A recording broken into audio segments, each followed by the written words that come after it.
नमस्कार। आज हम एक ऐसी कहानी की परतें खोलेंगे जो आप जानते हैं सिर्फ एक फिल्म नहीं बल्कि एक आईना है। एक ऐसा आईना जो दिखाता है कि जब व्यवस्था बिल्कुल बहरी हो जाए ना, तो एक आम इंसान की आवाज कैसे विद्रोह की आग बन जाती है।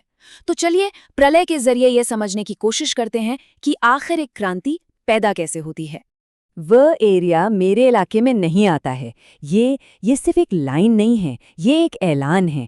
ऐलान इस बात का कि जिस सिस्टम को रक्षा करनी चाहिए थी वो अब आपकी चीखें सुनने से भी इनकार कर रहा है। और यहीं से, इसी एक लाइन से हमारी पूरी कहानी की नींव रखी जाती है। तो आगे हम कैसे बढ़ेंगे? पहले देखेंगे उस उत्पीड़ित गांव को, फिर मिलेंगे एक आदर्शवादी शिक्षक से, फिर बात होगी एक बलिदान की, और देखेंगे कि कैसे न्याय अपना रास्ता खुद बनाता है, और आखिर में समझेंगे कि इस पूरे विद्रोह की विरासत क्या रही। तो चलिए कहानी की शुरुआत करते हैं। हम चलते हैं एक ऐसे गांव में जहां जहां कानून का नहीं बल्कि अपराधियों का राज है। और यहाँ डर इसलिए नहीं है कि अपराधी ताकतवर हैं, डर इसलिए है क्योंकि कानून के रखवाले भी उन्हीं के साथ खड़े हैं। जरा इस टेबल पर नजर डालिए। ये सिर्फ शब्द नहीं है, ये उस टूटे हुए सिस्टम की असली आवाज है। सोचकर देखिए, एक तरफ एक पीड़ित गुहार लगा रहा है, मेरी बेटी को परेशान किया गया, और जवाब क्या मिलता है? वो मेरे इलाके में नहीं आता। हालत गंभीर है तो कहते हैं पंचायत से चिट्ठी लाओ। मदद की सबसे ज्यादा जरूरत है तो आज तो पुलिस स्टेशन का स्थापना दिवस है। और हद तो तब हो जाती है जब अपराधी को रक्त बीज बता दिया जाता है, मतलब एक ऐसा राक्षस जिसे मारना नामुमकिन है। साफ है, यहाँ न्याय की उम्मीद करना ही बेमानी है। और इसी घने अंधेरे के बीच उम्मीद की एक किरण बनकर आता है वरुण।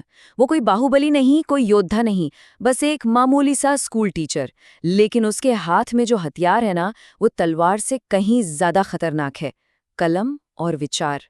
वरुण का मानना है, और ये विश्वास उसका बिल्कुल पक्का है, कि असली बदलाव जोर जबरदस्ती से नहीं बल्कि जगाने से आता है, लोगों को जागरूक करने से आता है। उसकी लड़ाई किसी इंसान से नहीं बल्कि उस सोच से है जिसने गांव को जकड़ रखा है। और यहीं आकर कहानी में एक बहुत बड़ा टकराव पैदा होता है। देखिए, एक तरफ है वरुण का आदर्शवाद, अहिंसा, जागृति मंच, एकता से लड़ने की बात, और दूसरी तरफ है गांव की वो कड़वी हकीकत, जहां जहां बात का जवाब थप्पड़ से दिया जाता है, जहां लोग मानते हैं कि बदला ही एकमात्र भाषा है जो ये अपराधी समझते हैं। तो सवाल ये है कि क्या सच में कलम तलवार से जीत पाएगी? वरुण सिर्फ ख्याली पुलाव नहीं पकाता, वो जमीन पर काम करता है, लोगों को जोड़ता है, जागृति मंच बनाता है और छोटी छोटी जीतें हासिल भी करता है। गांव में पहली बार उम्मीद की एक लहर दौड़ती है, लेकिन जब उम्मीद की लौ सबसे ज्यादा तेज जलती है ना, तभी अंधेरा उस पर सबसे जोरदार हमला करता है। देखिए कैसे उसकी कामयाबी ही उसकी मौत का कारण बन जाती है। उसने लोगों को जगाया, गांव में बिजली ले आया, और फिर उसने हिम्मत दिखाई अपराधियों का नाम सरेआम लेने की। बस सिस्टम के लिए ये बर्दाश्त से बाहर था। उन्होंने वरुण को हमेशा के लिए चुप करा दिया। उसकी हत्या सिर्फ एक इंसान की मौत नहीं थी, ये उस उम्मीद की मौत थी। ये एक पैगाम था कि इस जंगल राज में शांति की भाषा किसी को समझ नहीं आती। लेकिन उन्हें क्या पता था कि जिसे वो खत्म कर रहे हैं वो असल में एक चिंगारी को आग में बदल रहे हैं। कहानी यहाँ खत्म नहीं होती।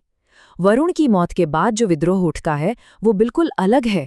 वो शांत है, बिना शोर के है, और पहले से कहीं ज्यादा खतरनाक है। अचानक खेल के नियम बदल जाते हैं। अब न्याय अदालत में नहीं होता, वो गलियों में होता है। एक ऐसी ताकत उठ खड़ी होती है जो वो हिसाब बराबर कर रही है, जिसे कानून की मोटी मोटी किताबें भी नहीं कर पाईं। और फिर ये संदेश आता है, हराधन के 5 बेटे 4 बचे हैं। सोचिए, ये कोई धमकी नहीं है, ये तो सीधा सीधा हिसाब है। एक एक करके जो कल तक शिकारी थे, आज वो खुद शिकार बन रहे हैं। मतलब एक नया तरीका निकला है न्याय का, जिसमें वरुण का लोगों को जोड़ने का आदर्श तो है, लेकिन तरीका गांव की वही क्रूरता वाला है।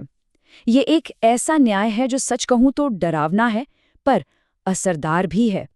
तो आखिर में क्या मिला? हिसाब बराबर हो गया, गांव आजाद हो गया। लेकिन सवाल ये है कि क्या ये वही आजादी है जिसका सपना वरुण ने देखा था? क्या अपने आदर्शों को कुर्बान करके मिली जीत सच में एक जीत होती है? देखिए, इस विद्रोह की विरासत बड़ी उलझी हुई है। वरुण ने एक आंदोलन को जन्म दिया, बिल्कुल सही बात है। लेकिन उस आंदोलन को कामयाबी तभी मिली जब उसने वरुण के सबसे बड़े सिद्धांत अहिंसा को ही छोड़ दिया। तो ये एक ऐसी जीत है जिसका जश्न मनाना भी थोड़ा मुश्किल लगता है। और यहीं आकर फिल्म का नाम प्रलय अपने सही मायने समझाता है। प्रलय का मतलब सिर्फ तबाही नहीं होता, इसका मतलब है एक पुरानी सड़ी गली दुनिया का पूरी तरह से खत्म हो जाना, ताकि उसकी राख पर एक नई दुनिया बनाई जा सके। कभी-कभी कुछ नया बनाने के लिए पुराने को मिटाना ही पड़ता है। तो अंत में ये कहानी हमें एक बहुत ही बेचैन कर देने वाले सवाल के साथ छोड़ जाती है। जब सिस्टम खुद ही राक्षस बनाने लगे, तो उन राक्षसों को काबू में करने की जिम्मेदारी किसकी है? और क्या न्याय के लिए कानून को अपने हाथ में लेने वाले लोग कहीं खुद ही राक्षस तो नहीं बन जाते?